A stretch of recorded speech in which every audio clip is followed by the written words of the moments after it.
اللہ نے کہہ دیا کہ بھائی زینت نہ کرو، کیا کرو، وَقَرْنَا فِي بُيُوتِكُنَّ، اپنے گھروں میں ٹھہری رہو.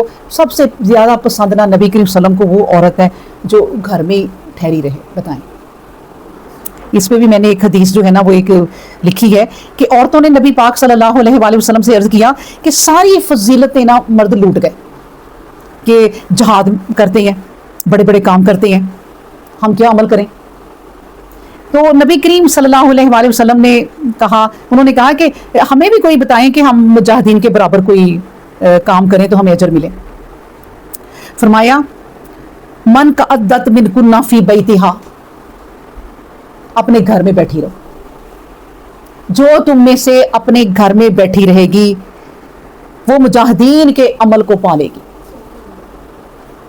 بتائیں ذرا، اگر آج کل کے دور میں آپ دیکھیں جتنا دور آگے ایڈوانس ہوتا جاتا ہے اور ایک بچی اپنے گھر سے فالتو نہیں نکلتی تو وہ مجاہدی ہے کہ اتنی چیزیں اسے نظر آ رہی ہیں. اور آج کل تو نیٹ پہ نظر آ رہی ہیں نا کہ کوئی کیا فیشن ہو رہا ہے، کوئی کدھر کو جا رہا ہے، کوئی کدھر کو جا رہا ہے. تو ہر بچی دیکھ کے اگر سوچے کہ میں بھی یوں ہی کروں، اور وہ نہیں ان کے گھر کا ماحول ایسا اور اپنی زندگی وہ بہترین گزار رہی ہے، تو یہ ہے کہ وہ گھر بیٹھی مجاہد بن گئی، وہ اس جہاد میں کامیاب ہو گئی. پھر ایک اور بات ہے کہ اس کو مجاہد کیوں کہہ دیا کہ بھائی تیرے میاں نے جہاد کیا ہے تو تیرے سر پہ کیا ہے. پیچھے پتا ہو بیوی کنٹرول میں نہیں ہے، وہ کہیں چل گئی ہوگی، وہ بیچارہ ٹینشن لے کے. میں ایسے گھرانے کو جانتی ہوں کہ جس میں ایک میاں نے ساری زندگی باہر کمایا، 20-25 سال کے بعد وہ واپس آیا تو پتہ چلا بیوی نے ایک ٹکا بھی نہیں جوڑا. وہ اپنے آئے دن پارٹیاں، آئے دن میکے کو کھلانا، بھائیوں کو کھلانا، ان سب کو کھلانا، اور اس کے بعد موقع پہ کوئی بھی کام نہیں آیا اور اس بندے کو ہارٹ اٹیک ہو گیا اور اسی غم میں پھر مر گیا. اب نبی کریم صلی اللہ علیہ وسلم نے کیا کہا کہ وہ بیوی کو دیکھے تو خوش ہو جائے. کیوں اس کے لیے کہا کہ وہ خوش ہو جائے؟ مرد کو خوش کرنے کے لیے کیوں کہا اللہ نے، اللہ کے نبی نے؟ کیونکہ بھائی وہ کما کے تمہیں دے رہے ہیں. اللہ نے پوری دنیا کا رزق تمہارے آگے پیچھے کر دیا تو کہا میری عبادت کرو. عبادت میری کرنی ہے. دنیا کی نعمتیں اللہ نے آگے پیچھے ڈال دی ہمارے، یہ آسمان بچھا دیے، زمینیں بچھا دی، ہوائیں چلا دی، بارشیں، سب کچھ، یہ پہاڑ، زمین، سب کچھ. لیکن کیا کہا پھر کہ عبادت صرف میری، شریک نہیں کرنا میرے ساتھ کسی کو. تو اللہ کے بعد ایک ایسی ہستی ہے آپ کا شوہر جو کما کے اپنی کمائی دے دیتا ہے.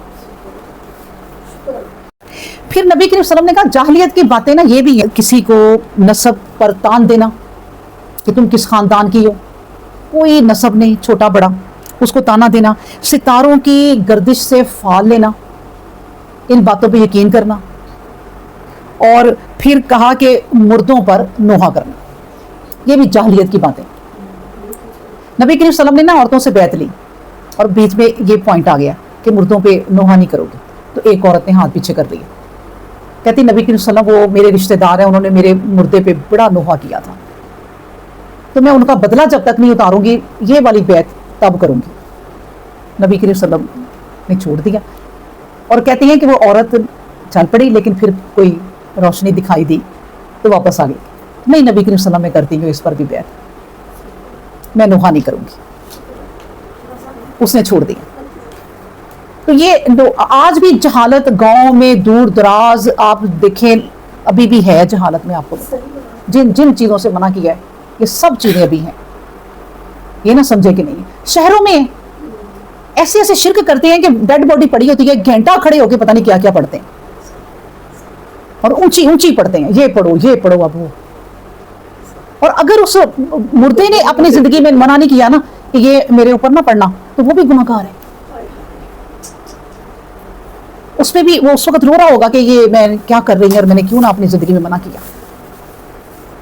ابھی بھی یہ شرک ہے. وہ کہتے ہیں یہ نہیں کرو گے تو کچھ نہیں. جتنی میں آپ کو بتاؤں، جتنی باتیں نبی کریم صلی اللہ علیہ وآلہ وسلم کی حدیث سے ہٹ کے اور قرآن سے ہٹ کے جتنی بھی ہیں، چاہے وہ بہت پیاری ہیں.